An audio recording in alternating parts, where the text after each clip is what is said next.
অনেকদিন ধরে সবাই মিলে মানে বলছো যে দিদি তুমি কেন লং ড্রেস পরো না, কেন তুমি এত খোলামেলা ড্রেস পরো। তো তোমাদের সবার অভিযোগ আজকে শেষ হতে চলেছে। আজকে কিন্তু আমি দেখো পুরো লং ড্রেস পরে নিয়েছি, কত সুন্দর একটা লং ড্রেস।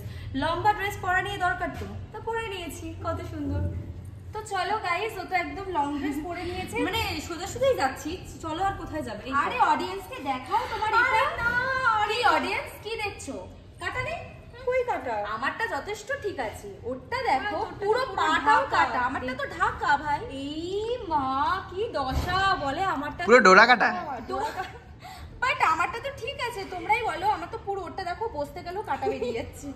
মানে যদি কিছু ফুরফুর করে হাওয়া দেয় জোরে, কালবৈশাখী ঝড় দেয়, পুরো কাটা লাগা হয়ে যাবে, মুহূর্ত হয়ে যাবে ব্যাপারটা। কিন্তু সেই ভাগ্য যদি তোমাদের থাকে তাহলে তোমরা একটু না, অত আমাদের এমনি আমাদের ক্যামেরাম্যানটা গালাগালি খায় না, কাজে আছে ওইসব। তোমাদের ঐতিহাসিক মুহূর্ত তোমরা দেখতে পাবে না, সেটা নয়। ঐতিহাসিক মুহূর্ত শুধু আমি দেখতে হবে, আর কেউ দেখতে হবে কিছুই।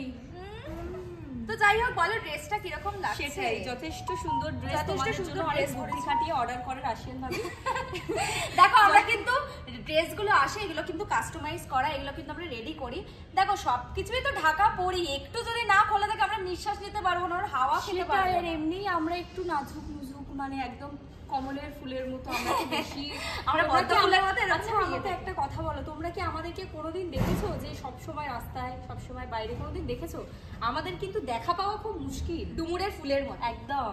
আর তোমরা এই যে দেখতে পাচ্ছ তার জন্য ভুলভাল কমেন্ট করছো, এটা কিন্তু উচিত না। আমরা কোনদিন দেখবে, ওরা কিন্তু আন্ডারগ্রাউন্ডে থাকে, ঠিক আছে? দেখতে হবে না তো সহজে, মানে বাড়ির একদম নিচতলায় থাকি, গ্রাউন্ড ফ্লোরে থাকে।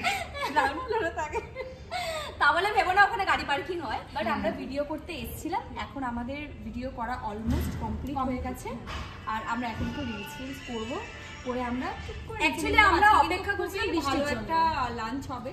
রাশিয়ান ভাবে আমাকে সারপ্রাইজ দিয়ে দিয়েছে, ঘুম থেকে উঠে একটা বড় ইলিশ মাছ এনে। তো আমরা তো আসলে ইলিশ মাছটা আমার বাড়ির সামনে লাফাচ্ছিল, যেহেতু এত বড় একটা পুকুর তো আমাদের বাড়ির ওখানে, এই সবের জন্যই ওকে আমি বলি বোকা মুন্ডু। কোনো বোকা মুন্ডু। ইলিশ মাছ কোন পুকুরে হয় তোমরা কি কোনোদিন? আরে রাশিয়ান পুকুরে হয়, অদ্ভুত। ইন্ডিয়াতে থাকে, ওখানে হয় না বলে আমার রাশিয়ান সিটিতে হতে পারে না। পিঙ্ক সিটিতে জলটা কি কালারের? পিঙ্ক কালারের।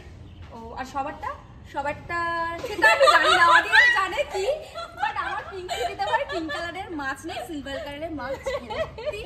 ঠিক আছে, এবার চল চল এদিকে এদিকে এদিকে। তাহলে কি আমরা এখন ভিডিওটা এন্ড করে ফেলি নাকি? আরে আমি ভেবেছি খাটিয়াতে শুতে যাব, সব সময় শোয়ার ধান্দায় থাকে। কোমর ব্যথা করছে, আর কি করব।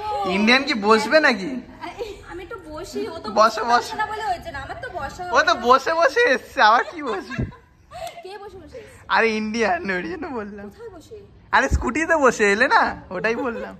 তো চলো আমরা কিন্তু ভিডিওটা এখানেই এন্ড করছি। এবার আমাদেরকে রিলস করতে হবে, আর বাড়ি গিয়ে কিন্তু খাওয়া দাওয়া করতে হবে। চলো, খিদে পেয়ে গেছে, টাটা, চলো।